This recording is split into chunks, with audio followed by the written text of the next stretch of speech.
आप सब पर सलामती हो जी। मैं यासिर रशीद हूँ। आप मेरा वीलॉग देख रहे हैं। मियाँ साहब की एक नशिस्त जीती हुई भी खतरे में पड़ चुकी है। नाजरीन, अहम खबर से आपको आगाह कर रहा हूँ। मियाँ साहब की लाहौर वाली नशिस्त के ऊपर जो फैसला चैलेंज किया गया है, उसी फैसले की रोशनी में जो लूप होल्स दिखाई दे रहे थे, तो पहली हेयरिंग में ये मामला उड़ता हुआ दिखाई देता है।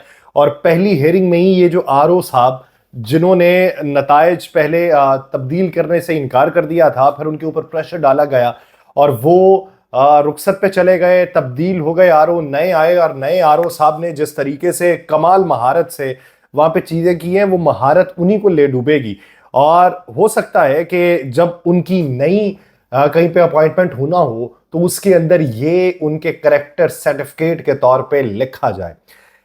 अफसोस का मकाम पाकिस्तान के अंदर क्या है कि आप ये देखिए कि इस वक्त मुल्क के तूलो अर्ज में एहतजाज हो रहा है। कराची में एहतजाज हो रहा था, टीएलपी के लोगों के ऊपर पथराव किया गया, टीएलपी के लोगों को घसीट के वैन्स के अंदर डाला गया और उनके ऊपर अच्छा खासा तशद्दुद किया गया। फिर जमात इस्लामी आई, फिर जमात इस्लामी के ऊपर आंसू गैस की शेलिंग शुरू कर दी गई और उनको मारा गया। उधर शांगले वाली सूरत हाल जो है, वो मैं अपने पिछले व्लॉग्स में आपके साथ शेयर कर चुका हूं। इसी तरह मुल्क के दीगर इलाकों में जो एहतजाज हो रहे हैं, पुरअमन एहतजाज हैं कि हमें हमारा हक दो, हमने जो वोट डाले हैं उसी के मुताबिक फैसला दो, उसी के मुताबिक वोटों की गिनती करो। तो जवाबन उनके ऊपर जिस तरीके से रियासती मशीनरी का बेदरेग इस्तेमाल करते हुए जबर किया जा रहा है, क्या कह सकता हूं कि पाकिस्तान में इलेक्शन हुए, इलेक्शन में तरीकाकार सभी को मालूम है कि निशान कहां पे लगाना है। वो लोग जो इससे पहले मुख्तलिफ इलेक्शंस में वोट कास्ट करते रहे, उन्हें अच्छे तरीके से मालूम है कि निशान कहां पे लगाना होता। अच्छा, जो नए लोग आए हैं और नए लोगों में से पाकिस्तान तहरीके इंसाफ के ज्यादा वोटर्स थे और उनको भी यह मालूम है, जो तहरीके इंसाफ वाले हैं उनको तो अच्छी तरह से मालूम है कि निशान कहां पे लगाना है। मुल्क के तूलो अर्ज में इलेक्शन होने के नतीजे में जो वोट कास्ट किए गए हैं, उनमें मुस्तरद शुदा वोटों की तादाद 10 लाख के करीब है। 10 लाख। और यह सिर्फ सूबाई असेंबलीज की है, कौमी असेंबली नहीं है इसमें शामिल। और कौमी असेंबली में मुस्तरद होने वाले वोटों की तादाद इससे ज्यादा है। अब आप यह अंदाजा लगाइए कि जहां पे आप 2 से 3 मिलियन वोट रिजेक्ट कर दें, किस तरीके से होंगे। मुख्तलिफ मनाजिर हमने देखे कि ठप बाकायदा तौर पे फोल्ड हुए जो वोट थे, जिन्हें बैलेट बॉक्सेस के अंदर डाला गया था, बैलेट बॉक्सेस को काटा गया है, उसके अंदर से वोट निकाले गए हैं, बंदों को बाहर निकाला गया है और डबल मोहरें उसके ऊपर लगाई गई हैं। जो मोहरें आजाद उम्मीदवारों के बैलेट पेपर्स के ऊपर लगी हुई थी, उसके मुतबादिल और मोहर भी किसी और उम्मीदवार को लगाई गई। और इसमें महारत यह दिखाई गई है कि जो अच्छा, वो उसमें कुछ तो वोट लगाए गए दूसरी तरफ भी, नून लीग के उम्मीदवार को भी। अब उसको ये जस्टिफाई करने के लिए कि देखें जी, ये तो नून लीग के उम्मीदवार के ऊपर मोहर लगी हुई थी और उसको तब्दील कर दिया गया पीटीआई की मोहर के साथ, तो ये तो हमारे साथ धांधली हुई है। अब उसका एक और भी तरीका निकाला गया कि अगर कुली तौर पे इसी तरीके से किया जाए तो कौन मानेगा। फिर उसमें से वो कैंडिडेट जो सबसे कमजोर था, उसके नाम के आगे मोहर लगाई गई है ताकि कल को फड्डा पड़े तो उसके साथ पड़ जाए। अब उसमें भी क्या हो कि वो कमजोर कैंडिडेट कितनी बार आके कहेगा कि भाई साहब, मेरे तो इतने वोट बनते थे और मुझे वो वोट नहीं दिए गए। ये हैरत अंगेज तौर के ऊपर पाकिस्तान में ये जो निजाम चला है, इसने बैनुल अक़वामी सतह पे आपको मालूम है कि क्या इमेज डाला है। कांग्रेस के सेनेटर अरकान जो है, कांग्रेसमैन जो हैं, उन्होंने लेटर्स लिखे हैं और अब तक 30 से जायद कांग्रेसमैन ट्वीट कर चुके हैं और उन्होंने बाकायदा तौर पे कहा है कि पाकिस्तान के अंदर जिस तरीके से इलेक्शन का इनेकाद किया गया, यह बहुत सारे सवालों को जन्म देता है और हुकूमत बनने के ऊपर भी एक बहुत बड़ा बिग क्वेश्चन मार्क छोड़ के जाता है। अब उसके बाद मौजूदा सूरत हाल के अंदर अगर आप देखें, जरदारी साहब मुलाकात करने पहुंच गए, जरदारी साहब बंदे खरीदने पहुंच गए, जरदारी साहब पूरे मुल्क में वेव चला रहे हैं कि किसको खरीदा जाए। खबर ये मंजर-ए-आम पे आ रही, लतीफ खोसा साहब पीपल्स पार्टी में चले गए, जमशेद दस्ती साहब भी पीपल्स पार्टी में चले गए, पीटीआई के पता नहीं कितने अरकान हैं वो पीपल्स पार्टी को प्यारे हो गए, कुछ नून लीग में चले गए।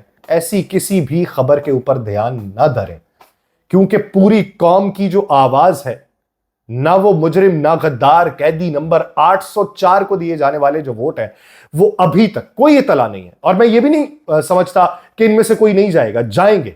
लेकिन जिन नामों से मंसूब खबरें इस वक्त चल रही हैं, उनमें से कोई एक नाम बाकायदा तौर पे आप साबित कर दें कि उसने पार्टी छोड़ के या नजरियात को छोड़ के या कौम के वोट को छोड़ के किसी और तरफ रुजू किया हो, कोई ऐसी खबर मौजूद नहीं है।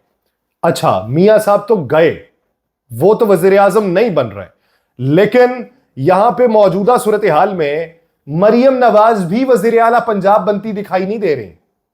आपने नंबर गेम पूरा कर लिया। उस नंबर गेम के नतीजे में वो जिन्होंने अलीम खान को सूबाई असम्बली की नशिस्त दिलवाई है, वो किस लिए दिलवाई है? इतना फड्डा डालने की क्या जरूरत थी? क्या वो सिर्फ एक सूबाई असम्बली की नशिस्त के लिए दिलवाई? वो शख्स जिसने इसलिए रिजाइन कर दिया था कि उसके पास कोई मिनिस्ट्री नहीं है, तो वो सूबाई असम्बली की नशिस्त ले लेगा? मुमकिन है? क्यों लेगा? उसको सूबाई असम्बली की जो नशिस्त दिलवाई गई है, वो बुनियादी तौर के ऊपर एक मजबूत धड़े के तौर पे दिलवाई गई। अब तो मुझे यूं भी लग रहा है कि ऐन मुमकिन है कि चौधरी परवेज इलाही साहब दोबारा से वज़ीर आला पंजाब हों, क्योंकि उनकी जो पीपी है, जिसके ऊपर वो इलेक्शन लड़ रहे थे और हार गए, और ऊपर एनए की जो सीट है जिसपे उनकी अहलिया इलेक्शन लड़ रही थी और नताइज के मुताबिक उन्हें हरवा दिया गया, उन दोनों नशिस्तों के ऊपर रिकाउंटिंग मंजूर हो चुकी है और आरओज के सामने, नुमाइंदगान के सामने होगी। लेकिन वहां से भी मुझे खदशा है कि जिस बड़ी तादाद के अंदर वोटों को जलाया गया था, अब पता नहीं इलेक्शन कमीशन ऑफ पाकिस्तान ने कितने बैलेट पेपर्स छाप दिए थे कि जो इन लोगों तक पहुंचे। ये सबसे बड़ा सवाल इलेक्शन कमीशन पर बनता है कि जब हमारी आंखों के सामने हकायक मौजूदों के बैलेट पेपर्स जलाए गए हैं, तो जो बैलेट पेपर्स जलाए गए हैं उसके मुताबिक जितने इस्तेमाल हुए, जितने वोट कास्ट हुए, उनसे कम ही निकलेंगे। ये मुमकिनात में से ना, अगर तो हम समझते हैं कि जाली तौर के ऊपर बैलेट पेपर कोई मौजूद नहीं है मार्केट में, तो फिर जितने जल गए, जितने वोट कास्ट हुए, जितने निकले, उन सब का तनासुब बनेगा। लेकिन अगर उस तनासुब से बाहर की बात निकलती है, तो ये इलेक्शन कमीशन ऑफ पाकिस्तान के ऊपर एक बड़ा सवाल पैदा होता है कि ये जो बैलेट पेपर्स है ये कहां से आए?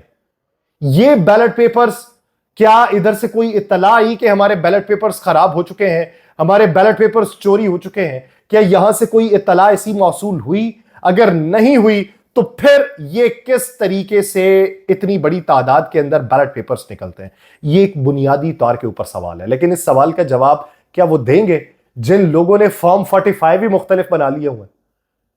खुदा की पनाह कि फॉर्म 45 जिसके ऊपर दस्तखत हैं, अंगूठे हैं, स्टैंप है, वो मुख्तलिफ बने हुए, और 3 प्रिजाइडिंग, जो 3 पोलिंग एजेंट्स हैं उनके पास मुख्तलिफ है, और एक वो जो प्रिजाइडिंग ऑफिसर है उसके पास मुख्तलिफ है। और प्रिजाइडिंग ऑफिसर कहता है कि ये मुस्तनद है, वो कहते हैं इसके ऊपर हमारे अंगूठे नहीं है, वो कहते हैं ये जो छोटे छोटे अंगूठे लगे हैं ये तुम्हारे ही हैं, तुम्हारे पास जो पूरे पूरे लगे हैं ना ये मेरा है ना तुम्हारा। क्या करेंगे? इस मुल्क के अंदर बेहतरी के लिए क्या नारा लगाएंगे? जहां पे हक मांगने के लिए गोलियों का सामना करना पड़े, क्या करेंगे? बहुत सारे लोग बहुत सी जगहों पे, डीपीओ डेरा गाजी खान जो है वो अवामी एहतजाज के दौरान पत्थर लगने से जख्मी हुए, उनके ऊपर पत्थर मारा गया। लेकिन बेशतर जगहों के ऊपर अवामी तौर पे सूरत हाल नॉर्मल थी, लेकिन सीधे सीधे उनके ऊपर हमले भी किए गए हैं। पंजाब असम्बली के जो सरकारी नताइज मौसूल हो रहे, 144 नून लीग, पीटीआई के आजाद 24, उनके अलावा आजाद उम्मीदवार 35, पाकिस्तान पीपल्स पार्टी 10, पाकिस्तान मुस्लिम लीग नून 8, दीगर जमातों की नशिस्तें 5, डूब मरे। अगर इतना कुछ करके भी ये सिर्फ यही बना सकते हैं तो, और ऊपर से शर्मिंदा नहीं होते, ऊपर से थोड़ा सा भी दिल कच्चा नहीं करते, उन्हें फोन जाता है रात 3 बजे कि क्यों उठ के चले गए, बैठते इंतजार करते, तो सुबह उठ के नारा लगाते हैं कि हम पाकिस्तान की सबसे बड़ी जमात बन चुके हैं। आजाद उम्मीदवार चौधरी सऊद मजीद की जीती हुई नशिस्त भी काफ लीग के तारिक बशीर चीमा को दे दी गई। तो तहरीक इंसाफ एक रजिस्टर्ड सियासी जमात है, आजाद उम्मीदवार पीटीआई में शामिल हो सकते हैं, बैरिस्टर अली जफर ये कहते हैं, लेकिन इलेक्शन एक्ट जो बताता है वो कुछ और बताता है। अब हमें यह समझ नहीं आएगी कि इलेक्शन एक्ट के मुताबिक ये सूरत हाल हो सकती है या कानून के अंदर इसमें कोई गुंजाइश निकल सकती है। लेकिन जिस बारीकी के साथ वारदात डाली गई है, रात 9 बजे इलेक्शन नताइज रोक दिए गए, बदलने की तदबीर हुई ताकि बाऊजी को कौम पे मुसल्लत किया जा सके।